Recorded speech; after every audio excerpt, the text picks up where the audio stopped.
ये तो हम सब ही जानते हैं कि कहानी का एक अंत होता ही है, चाहे सैड हो या हैप्पी। बैलून में भी हवा एक हद तक ही भर सकते हैं। बहुत ज़्यादा प्यार पाने की चाहत भी कभी कभी नफ़रत में बदल जाती है। ये मेरे बचपन की ये बात है। मैं करीब बहुत छोटा ही था, 8 साल 9 साल 10 साल का ही होऊंगा। एक सीरियल शक्तिमान हमारे डीडी नेशनल पे टेलीकास्ट हुआ। उससे पहले मुझे याद है कि रामायण और महाभारत के लिए जो क्रेज़ था मेरे घर में, जैसे मेरे गांव में सिर्फ कुछ ही टीवी थी, जिसमें एक मेरे घर में टीवी थी जो सारे मोहल्ले रामायण महाभारत देखने के लिए इकट्ठा हो जाते थे। बिजली की हालत तो उस वक्त थी ही अच्छी नहीं, जो कि अभी भी कोई ख़ास अच्छी है नहीं। तो जनरेटर चला के रामायण महाभारत श्री कृष्णा वो देखा जाता था। फिर 1997 सितंबर में शक्तिमान सुपर हीरो की टीवी सीरियल में एंट्री होती है। डीडी नेशनल का क्रेज़ और बढ़ जाता है। ये सारे बच्चों में पूरी तरह से छा जाता है। ये वही वक्त था जब मैं भी राज कॉमिक्स का दीवाना था, जहाँ नागराज, ध्रुव, डोगा मेरे सुपर हीरो थे।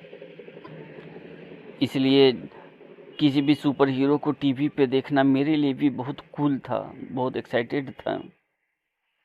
डीडी नेशनल ने अपने आप को बूस्ट दिया, जहाँ पे चित्रहार, सुराग, अलिफ लैला, तहकीकात ने उस दौर के ज़माने में एक नया मसाला दिया। एक ही चैनल में आप सब देख सकते हैं।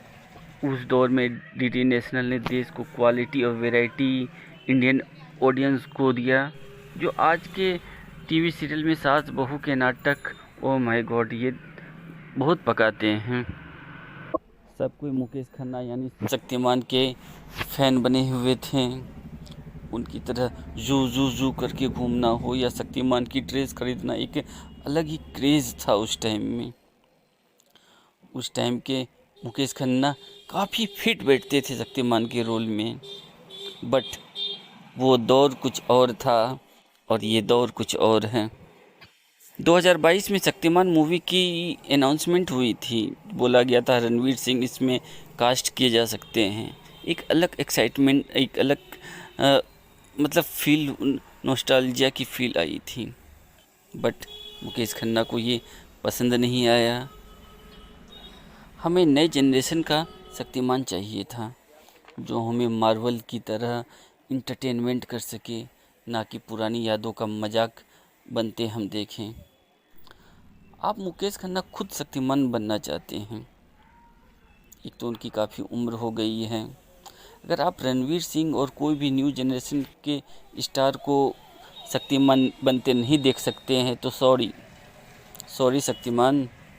आज के दौर में आप भी शक्तिमान के रोल के लिए कहीं से भी फिट नहीं बैठते हैं। पता नहीं मुकेश खन्ना के अंदर शक्तिमान वाले मंजोलिका का कैसा भूत सवार है कि वो उतर ही नहीं रहा है। उसने अभी शक्तिमान पे एक गाना भी रिलीज़ किया कुछ बच्चों के साथ, जो कि शायद मैं पूरा देख भी नहीं पाया था। बहुत ही इरिटेटिंग था। इनसे बस यही रिक्वेस्ट है कि हमारे पुरानी यादें का उसे मिट्टी में ना मिलाएं। मैं इस दौर में शक्तिमान का मीम बनते नहीं देख सकता। लोग मजाक उड़ाते शक्तिमान को मैं नहीं देख सकता। एक समय तो उस दौर में ही शक्तिमान मुझे पकाने लगी थी। 1997 में शुरू हुए शक्तिमान जहां हमारी ऊंचाइयों तक लेके गई, लेकिन 2002-3 के बाद ये भी कुछ बोरिंग सा लगने लगा था। वही कहा ना, एक रबर को भी एक हद तक खींच सकते हैं और ज़्यादा प्यार नफ़रत में भी बदल सकता है। वो 2004-5-3-4 में शायद शक्तिमान ख़त्म हुई थी। लास्ट के कुछ एपिसोड तो शायद मैंने भी नहीं देखा था। इसलिए वो तमराज किल्विस, ये प्लीज़ आप इससे दूर रहिए और अपना मजाक बनाने से बच के रहें। हमारी इंडस्ट्री में और भी बहुत सारे हीरो हैं जो इस पर फिट बैठ सकते हैं। आप देखते रहिए नेट क्रिक रिव्यू। मिलते हैं अगले वीडियो में कुछ और खबर के साथ। धन्यवाद।